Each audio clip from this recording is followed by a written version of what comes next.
America అధ్యక్షుడు Donald ట్రంప్‌కు న్యాయస్థానంలో ఎదురుదెబ్బ తగిలింది.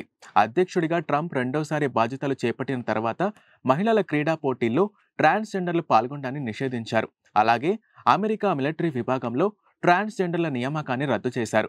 ట్రంప్ నిర్ణయాన్ని సవాలు చేస్తూ పలువురు ఫెడరల్ కోర్టును ఆశ్రయించారు. నిన్న జరిగిన విచారణలో ట్రంప్ నిర్ణయాన్ని న్యాయస్థానం తప్పుపట్టింది. సమానత్వ సూత్రాన్ని ఉదాహరణగా చూపిస్తూ ట్రాన్స్‌జెండర్లపై నిషేధాన్ని న్యాయస్థానం తిరస్కరించింది.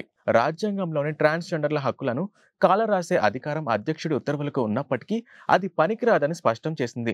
సృష్టిలోని మానవులందరూ సమానమేనని అమెరికా స్వాతంత్ర ప్రకటనను ఈ సందర్భంగా కోర్టు గుర్తు చేసింది. ట్రంప్ ఆదేశాలను నిలిపివేసినట్లు పేర్కొంది.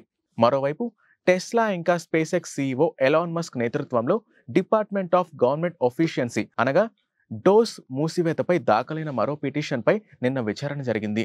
యుఎస్ ఎయిడ్ మూసివేతను వెంటనే నిలిపివేయాలని న్యాయస్థానం ఆదేశించింది. ఇది రాజ్యాంగాన్ని ఉల్లంఘించడమే అవుతుందని స్పష్టం చేసింది.